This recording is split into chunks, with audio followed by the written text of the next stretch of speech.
Good morning सभी का इस वीडियो लेक्चर में स्वागत। पिछले वीडियो लेक्चर में अपन ने BSc part first botany paper second के अंदर माइकोप्लाज्मा का अध्ययन किया था। इसी कड़ी में नेक्स्ट जो टॉपिक है जिसकी अपन इस वीडियो में चर्चा करेंगे वह है वायरसेज। तो वायरस के करेक्टरिस्टिक फीचर क्या है, इसकी स्ट्रक्चर और मल्टीप्लिकेशन एंड ट्रांसमिशन जो इस क्लास के सिलेबस के अंदर टॉपिक है, उनको one by one upon discuss करते जाएंगे। तो फर्स्ट ऑफ ऑल वायरस की प्रकृति या नेचर ऑफ वायरसेज। विषाणु की प्रकृति विषय में कवक द्रव्यवाद, जीवाणुविकवाद, ऑक्सीकारक एंजाइमवाद, विषाणुवाद आदि अनेक मत प्रस्तुत किए गए। इनके अनुसार वायरस कणिकीय संरचनाएं होती है। अधिकांश वायरसों को जीवाणुविक फिल्टरों द्वारा पृथक नहीं किया जा सकता। वायरस अपने विशिष्ट प्रपोसी में ही वृद्धि करते हैं तथा उनमें विशिष्ट लक्षण उत्पन्न करते हैं। संवर्धन माध्यम पर वायरस को संवर्धित नहीं किया जा सकता। परपोषी ऊतक में वायरस सजीव के लक्षण प्रदर्शित करते हैं। वायरस अविकल्पी अंत्यकोशिक परजीवी होते हैं। क्या वायरस सजीव है? वायरस में सजीवों के निम्नलिखित लक्षण नहीं पाए जाते। इनकी कोशिकीय संरचना नहीं होती। जीवद्रव्य जो जीवन का भौतिक आधार है वह वायरसों में नहीं पाया जाता। इनमें न्यूक्लिक अम्ल या तो आरएनए या डीएनए दोनों में से एक पाया जाता है। सामान्यतः दोनों एक साथ नहीं पाए जाते। वायरसों में श्वसन और उत्सर्जन क्रिया नहीं होती। कुछ वायरस में क्रिस्टलीभवन की क्षमता होती है। दूसरी ओर इनमें जीवित जीवों के निम्नलिखित लक्षण या गुण पाए जाते हैं। इनमें गुणन की क्षमता पाई जाती है। इनमें संक्रमण की क्षमता अर्थात ये रोग फैलाते हैं। इनमें न्यूक्लिक अम्ल उपस्थित होता है। ये अविकल्पी अंत्य परजीवी होते हैं।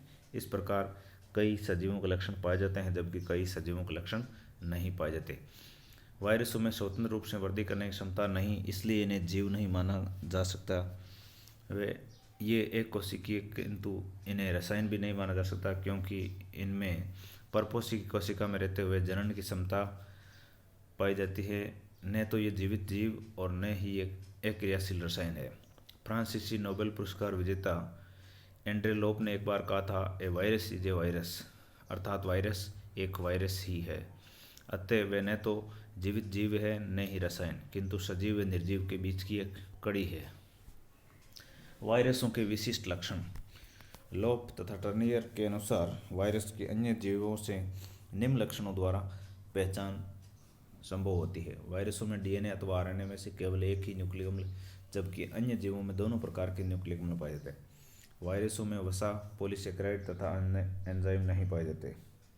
वायरसों में विभाजन केवल आनुवंशिक पदार्थ की पुनरावृत्ति के रूप में ही होता है। वायरस परपोषी कोशिका में उपस्थित राइबोसोमों का अपने प्रोटीन संश्लेषण के लिए प्रयोग करते हैं। वायरसों के सामान्य लक्षण। वायरस अति सूक्ष्म संरचनाएं हैं जिन्हें प्रकाश सूक्ष्मदर्शी द्वारा नहीं देखा जा सकता। इनके समूह को केवल इलेक्ट्रॉन सूक्ष्मदर्शी द्वारा ही देखा जा सकता है। इनका सामान्य परिमाप 100 से 3000 माइक्रोमीटर होता है, मिली माइक्रोन। ये जीवाणुविक निस्यंदनों से चयनित हो जाते हैं, लेकिन कोलोइडियन से निर्मित आणविक फिल्टर से इनको नहीं छाना जा सकता। सजीवों से भिन्न वायरसों में दो न्यूक्लिक अम्लों में से कोई एक ही उपस्थित होता है, या तो डीएनए या आरएनए। वायरस में स्वयं का एंजाइम तंत्र लिपमैन प्रणाली नहीं पाई जाती। वायरसों को कृत्रिम माध्यम पर संवर्धित नहीं किया जा सकता। ये अंत्यकोशिक अविकल्पी परजीवी होते हैं। वायरस निश्चित तापक्रम पर संक्रामक होते हैं। ये प्रतिजैविक गुणों को प्रदर्शित करते हैं लेकिन प्रतिजैविकों से प्रभावित नहीं होते। अधिकांश वायरसों की सामान्य जीवन क्षमता होती है जो pH 5 से 9 के बीच होती है। उच्च दाब, उच्च ध्वनि आवृत्ति, पराबैंगनी किरणें, यूरिया आदि से ये निष्क्रिय हो जाते हैं। वायरसों में प्रपोषी विशिष्टता पाई जाती है, अर्थात अमूर्त वायरस अपने विशेष प्रपोषी को ही संक्रमित करता है। वायरस की संरचना।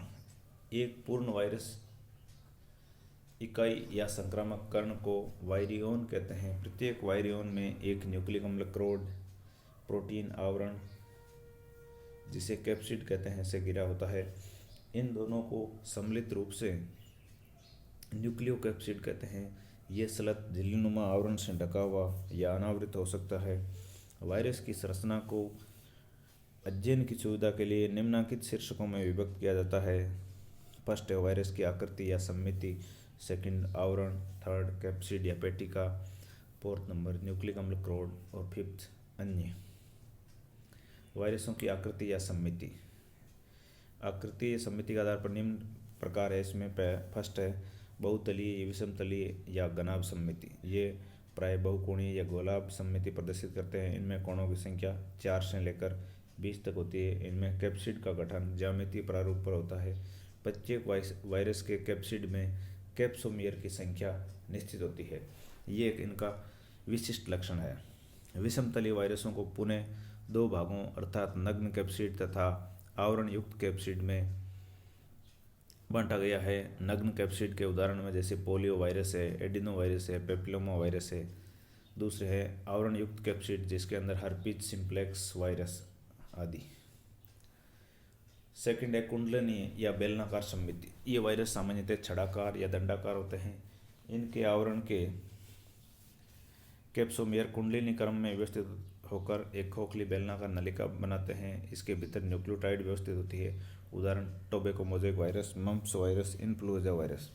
बेलनाकार वायरसों को भी पुनः नग्न कैप्सिड वाली तथा आवृत कैप्सिड वाली वायरस में विभक्त किया गया है। नग्न कैप्सिड वालों में जीवाणुभोजी M13 और टोबैको मोज़ेक वायरस। आवृत कैप्सिड के अंदर इन्फ्लुएंजा वायरस, मम्प्स वायरस आदि। जटिल सम्मिति। इस प्रकार की सम्मिति में वायरस कणों की संरचना काफ़ी जटिल होती है, अतः इनकी सम्मिति भी जटिल होती है। वायरस कैप्सिड रहित या कैप्सिड युक्त हो सकते। इसके अंतर्गत अधिकांश जीवाणु भोजी वायरस शामिल है। स्पष्ट रूप से पहचाने जाने वाले कैप्सिड की अनुपस्थिति वाले जैसे वैक्सीनिया वायरस कैप्सिड जिन पर अन्य संरचना उपस्थित होती है, जिसका उदाहरण जीवाणु भोजी और पॉक्स वायरस। आवरण कतिपय विषम फलकी तथा कुंडलिनी वायरसों, स्तनपायी वायरसों जैसे हर्पीज, शीतला वायरस आदि में सबसे बाहर की ओर लिपिड या लिपोप्रोटीन से निर्मित एक अत्यंत बारीक 100 से 150 एंगस्ट्रम मोटा आवरण कैप्सिडों को आवृत करता है। इसे सीमाकारी झिल्ली या मेंटल कहते हैं।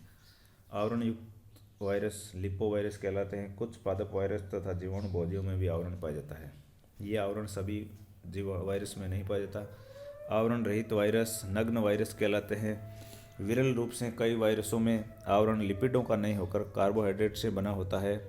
आवरण प्राय सूक्ष्म बहिर्वेशनों जिसे शंकु कहते हैं से ढका रहता है। सर्वप्रथम वायरस का नवीन न्यूक्लियोकैप्सिड बनता है। तत्पश्चात वायरस का ये प्रोटीन प्रपोसी की कोशिका कला में प्रवेश करता है, जिससे न्यूक्लियोकैप्सिड पर प्रपोसी को कला की वसा परत निक्षेपित हो जाती है। अंत में मुकुलन द्वारा नए वायरस कण प्रपोसी कोशिका झिल्ली से पृथक हो जाते हैं। सिंगल स्ट्रैंडेड आरएनए वायरस प्रपोसी कोशिका के जीवद्रव्य में प्रकृतिकते और प्लाज्मा झिल्ली के द्वारा मुकुलन से स्वतंत्र हो जाता है। इस प्रकार वे प्रपोसी कोशिका की झिल्ली से आवृत हो जाते हैं। इन आवरणों में फॉस्फोलिपिड स्तर में प्रोटीन्स बंधित होते हैं। आवरण के अवयव। वायरस के आवरण में निम्न पदार्थों में से कोई भी उपस्थित हो सकते हैं: protein, carbohydrate, lipids, phospholipids, cholesterol, वसा अम्ल और ग्लाइकोलिपिड्स। कैप्सिड या पेटिका। वायरस कण के केंद्रीय क्रोड भाग को घेरा हुआ आवरण कैप्सिड कहलाता है। ये प्रोटीन और कार्बोहाइड्रेट से निर्मित जटिल संरचना है। इसमें लिपिड का पूर्णतः अभाव है। कैप्सिड विभिन्न आकृतियों, घनाभ, गोलाकार, बहुतलीय हो सकते हैं। ये इकाइयों से निर्मित होते हैं जिन्हें कैप्सोमियर या पेटिकांस कहते हैं। अमुक वायरस में कैप्सोमियर की संख्या अनिश्चित है, जो अपन ने पहले भी बताई थी। वायरस के कैप्सोमियर में 20 प्रकार के अमीनो अम्ल होते हैं, लेकिन प्रोकैरियोट की भित्ति में पाया जाने वाला डाई अमीनो पिमिलिक अम्ल इनमें अनुपस्थित होता है। कुछ वायरसों में आंतरिक प्रोटीन एंजाइम के रूप में पाए जाते हैं। पेटिका कैप्सिड निम्न कार्यों की दृष्टि से महत्वपूर्ण होती है।